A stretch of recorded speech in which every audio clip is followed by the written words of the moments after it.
Praise the Lord. प्रभु की स्तुति हो। आज का टॉपिक है नई बुद्धि से चाल चलन बदलता जाए। ये आज का हमारा टॉपिक है। रोमियो की किताब 12 अध्याय उसका 2 पद में इस प्रकार से लिखा है, इस संसार के सदृश न बनो, परंतु तुम्हारी बुद्धि के नए हो जाने से तुम्हारा चाल चलन भी बदलता जाए, जिससे तुम परमेश्वर की भली और भावती और सिद्ध इच्छा अनुभव से मालूम करते रहो। जो लोग परमेश्वर को नहीं जानते हैं वे सारे कार्य स्वयं की बुद्धि से करते हैं, लेकिन जो परमेश्वर के लोग हैं वे परमेश्वर के इच्छा अनुसार उसी से बुद्धि और सामर्थ्य पाकर कार्य करते हैं। हमें संसार के सदृश नहीं बनना है। संसार से ना तो समझौता करना है और ना ही संसार के अनुरूप चलना है, क्योंकि संसार और उसकी अभिलाषाएं दोनों मिटती जाती हैं। यूहन्ना का सुसमाचार 2 अध्याय उसका 16 और 17 पद के अनुसार हम अनंत जीवन के वारिस होने के लिए बुलाए गए हैं। हम संसार में ना तो हैं लेकिन संसार के नहीं हैं। इसलिए अंग्रेजी में कुछ इस प्रकार से है, we are in the world but not of the world, but the world is too much with us. प्रभु यीशु ने अपनी महायाजकीय प्रार्थना में परमेश्वर पिता से कहा, जैसा मैं इस संसार का नहीं वैसे वे भी इस संसार के नहीं हैं। हम संसार के नहीं हैं बल्कि इस संसार में परदेशी और यात्री हैं, अर्थात हम स्वदेश की खोज में हैं। जब हमें इस संसार में सदैव रहना ही नहीं है तो हम क्यों इस संसार के सदृश बने या कहें संसारिकता में जीवन व्यतीत करें। ये हमारा और आपका जीवन में नहीं होना चाहिए। इस टॉपिक को समझने के लिए पहली बात है, तुम्हारा चाल चलन बदलता जाए। तुम्हारा चाल चलन बदलता जाए। मनुष्य की प्रवृत्ति होती है कि वह नवीनता की ओर आकर्षित होता है, और जिस प्रकार से नए कपड़े पहनना, नए जूते, नए टीवी, नए वैज्ञानिक उपकरण, नए मॉडल के वाहन, नए फ़ोन, नई साइकिल, नई बाइक, इस प्रकार से बहुत सारे चीज़ हैं जो नए नए लोग पसंद करते हैं।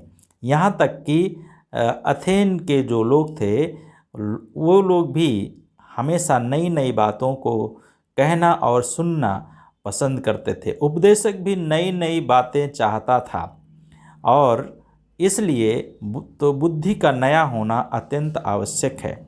हवा ने न केवल फल स्वयं खाया बल्कि आदम को भी खिलाया, जिसका परिणाम आज सारा संसार भुगत रहा है।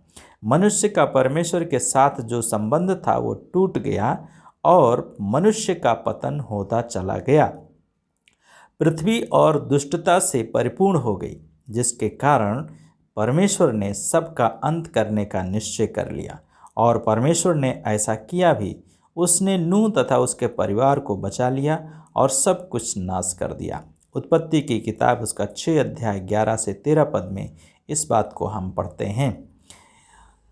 लिखा है, क्योंकि मनुष्य के मन के विचार में जो कुछ उत्पन्न होता है सो निरंतर बुरा ही होता है। फिर से सुने, क्योंकि मनुष्य के मन के विचार या जो कुछ उत्पन्न होता है उसके मन में हमेशा बुरा ही होता है। अतः बुद्धि का नया होना बहुत ही आवश्यक है। शैतानी बुद्धि से मनुष्य का सर्वनाश हो जाता है। उदाहरण के लिए बाबुल के गुम्मद का निर्माण अपनी बुद्धि और समझ से किया गया, जिससे उन्हें चारों ओर तितर बितर कर दिया गया। परमेश्वर की ओर से नादाब और अबीहू ने भी आरती दी, जो लेवी लोगों को केवल करने के लिए आज्ञा थी, और उसके कारण वे भस्म हो गए। और कोरह और दातान अपने 250 संगियों के सहित भूमि द्वारा निगल लिए गए। क्योंकि उन्होंने परमेश्वर की आज्ञा का उल्लंघन किया। यारोबाम ने दान और बेरसेबा में मूर्ति पूजा करवाया, जिससे उस पर दंड आया। ऐसे अनेक उदाहरण हैं जिससे स्पष्ट होता है कि यह सब शैतानी बुद्धि के द्वारा हुआ। इसलिए मेरे प्रिय भाइयों और बहनों, हम इन समयों में बुद्धि के नया होना बहुत ही आवश्यक है, और इन अंतिम दिनों में हम अपने बुद्धि के नए हो जाने से हमारा जीवन, हमारा चाल चलन बदलना चाहिए। जिस प्रकार से वचन हमें चेतावनी दे रहा है, तुम यहोवा के विरुद्ध क्या कल्पना कर रहे हो, वह तुम्हारा अंत कर देगा। विपत्ति दूसरी बार नहीं पड़ने पाएगी। नादाब, अबीहू, कोरह और दातान इसके उदाहरण हैं। दोबारा उनको अवसर नहीं मिला। आज परमेश्वर का दया से, परमेश्वर का अनुग्रह से हमारे पास में ये अवसर है कि हम परमेश्वर के अनुग्रह के द्वारा हमें पाप का दंड तुरंत नहीं मिलता है, लेकिन पुराने समय में पाप का दंड परमेश्वर तुरंत देते थे। नीति वचन की किताब उसका 3 अध्याय 5 और 7 में लिखा है, मैं तुझे बुद्धि दूंगा और जिस मार्ग पर तुझे चलना है उसमें तेरी अगुवाई करूंगा। उसी में उत्तम बुद्धि और ज्ञान के सारे भंडार छिपे हुए हैं। संत पौलुस कहता है, हमारा ज्ञान अधूरा है और हमारी भविष्यवाणी भी अधूरी है।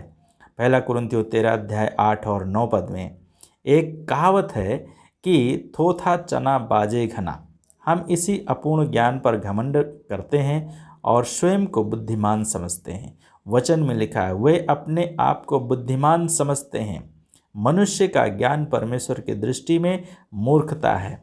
एक शेर है, लाख कोशिश करे अगर इंसान, देखना अब नहीं उनका आशा। खाक पहुँचेंगे अक्ल वहम ओ गुमा ओ वहाँ पर मुकीन है कि जहाँ हर बशर की नज़र नहीं जाती। फिर से, लाख कोशिश करें अगर इंसान, देखना अब नहीं उनका आशा। खाक पहुँचेंगे अक्ल वहम ओ गुमा ओ वहाँ पर मुकीम है कि जहाँ पर हर बशर की नज़र नहीं जाती।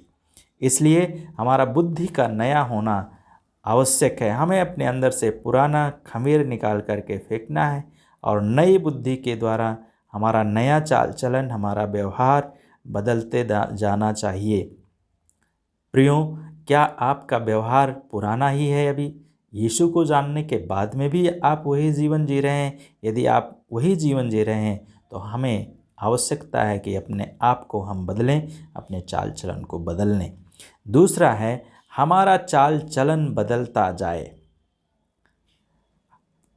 बाइबल में लिखा है, हमारा निकम्मा चाल चलन जो बाप दादों से चला आता है बदलना चाहिए, ताकि लोग हमारे भले कामों को देखकर पिता परमेश्वर की बड़ाई करें। मत्ती 5 उसका 16 के अनुसार हमारा उजियाला मनुष्यों के सामने चमकना है, लोग हमारे भीतर प्रभु यीशु मसीह को देख सकें। पौलुस लिखता है, हे बालकों, जब तक तुम में मसीह का रूप ना बन जाए, मैं तुम्हारे लिए जच्चा की सी पीड़ाएं सहता हूँ।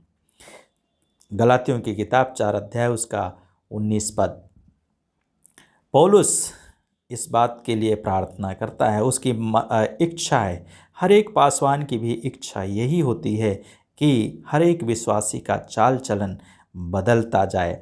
हर व्यक्ति बाइबल नहीं पढ़ता है, लेकिन हम जो बाइबल पढ़ने वाले हैं, हमारे जीवनों को लोग बहुत ध्यान से देखते हैं। जैसा कि कहा गया है, every Christian is a living Bible, अर्थात हर एक मसीही अपने आप में एक जीवित बाइबल है। जो नगर पहाड़ पर बसा है वह छिप नहीं सकता, और इसलिए हमारा जो जीवन चरित्र है, हमारा चाल चलन इस प्रकार से बदलता जाना चाहिए। लोग हमारे जीवन को देखकर अपने आप में परिवर्तित हो जाए। हमारे परिवर्तित जीवन को देखकर लोग प्रभु की ओर खींच सकें। पौलुस लिखता है, यदि तुम में से कोई ऐसे हो जो वचन को ना मानते हों, तो भी तुम्हारे भय सहित पवित्र चाल चलन को देखकर बिना वचन के अपनी पत्नी के चाल चलन के द्वारा खिंच जाएं। अर्थात एक स्त्री के लिए है एक पति के लिए है। यदि पति विश्वासी है तो पत्नी विश्वासी के पति के जीवन चरित्र को देखकर वो परमेश्वर की ओर खिंच जाए। यदि पत्नी विश्वासिनी है और पति विश्वासी नहीं है तो पत्नी के चाल चलन से और उसका आचरण से उसका पति परमेश्वर को जान जाए। पौलुस कहता है, तुम में आत्मा का फल लगे, क्योंकि पेड़ फलों से पहचाना जाता है। इसलिए ध्यान से देखो कि कैसी चाल चलते हो, निर्बुद्धियों की भांति नहीं पर बुद्धिमानों की नाई चलो। इफिसियों की किताब 5:15 के अनुसार वहाँ पे लिखता है। इसलिए ध्यान से देखो, हमें अपने आप को ध्यान से देखने की ज़रूरत है। हम किस प्रकार की चाल चल रहे हैं, संसार के लोगों के समान चल रहे हैं या परमेश्वर के वचन के अनुसार चल रहे हैं। हमें चाल चलन की चौकसी करना नितांत आवश्यक है, ताकि हम अपने चाल चलन से मसीह के क्रूस के बैरी तो नहीं हैं। इसलिए हमें अपना चाल चलन देखना है। जब निनवे के लोगों ने टाट ओढ़कर पश्चाताप किया, तब परमेश्वर ने उन्हें नाश करने की अपनी इच्छा बदल दी और उन्हें नाश नहीं किया।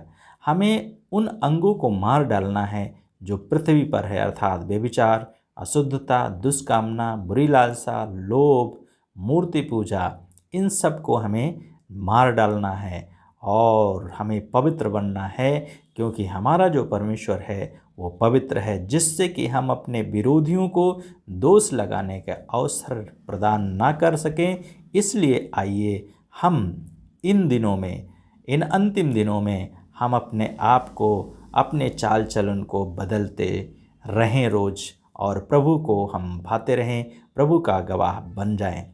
तीसरी बात है, परमेश्वर की भली इच्छा अनुभव से मालूम करो। तीसरी बात, परमेश्वर की भली इच्छा अनुभव से मालूम करो। रोमियो की किताब 12 अध्याय उसका 1 और 2 पद में लिखा है, इसलिए हे भाइयों, मैं तुमसे परमेश्वर की दया स्मरण दिलाकर विनती करता हूँ कि अपने शरीर को जीवित और पवित्र और परमेश्वर को भावता हुआ बलिदान करके चढ़ाओ।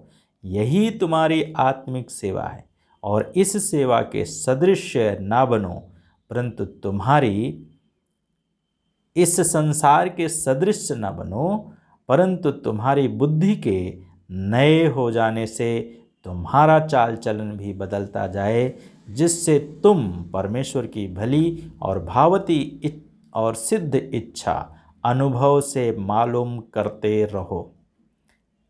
अर्थात हम और आप, हमारा जो जीवन है वो हमारा बुद्धि से हमारा चाल चलन बदलना चाहिए, और न केवल हमारा चाल चलन बदलना चाहिए, लेकिन हमें परमेश्वर की इच्छा को जो अच्छा है अनुभव से हमें मालूम होना चाहिए।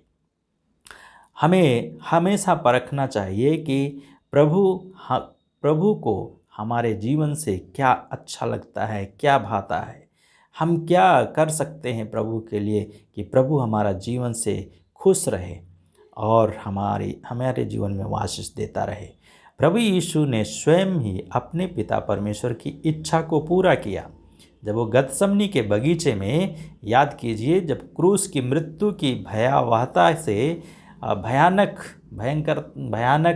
जो क्रूस का मृत्यु का दंड था, उसके पहले प्रभु यीशु मसीह बहुत विचलित हुआ और बहुत घबराया, और उसका पसीना भी लहू की बूंदों के समान जमीन पर टपक टपक कर गिर रहा था। और लेकिन प्रभु ने प्रार्थना किया, हे पिता, यदि तू चाहे तो यह प्याला मुझसे ढल जाए, अर्थात मृत्यु ढल जाए। फिर वो कहता है, परंतु मेरी इच्छा नहीं, तेरी इच्छा पूरी हो। प्रियों, हम अपने जीवन में प्रभु की इच्छा को पूरा करने के लिए अनुभव से मालूम करते रहें। इन अंतिम दिनों में हमारे सामने एक बंद पुस्तक के समान है। अतः परमेश्वर की भली भावती और सिद्ध इच्छा अनुभव से मालूम करें और आगे बढ़ें, मूसा के समान बने अतः परमेश्वर की भली भावती और सिद्ध इच्छा अनुभव से मालूम करें और आगे बढ़ें। मूसा के समान हम यही प्रार्थना करें, यदि तू आप ना चले तो हमें यहाँ से आगे ना ले जा। ये प्रार्थना हम धन्यवाद के साथ में मूसा के समान हम इस प्रकार की प्रार्थना करें कि यदि परमेश्वर आगे ना जाए हमारे, तो हमें यहाँ से आगे ना ले जाए। परमेश्वर आप सबको आशीष दे और अपनी महिमा आपका जीवन में प्रकट करे। ये हमारी प्रार्थना है। प्रभु यीशु आपको आशीष दे। आमीन।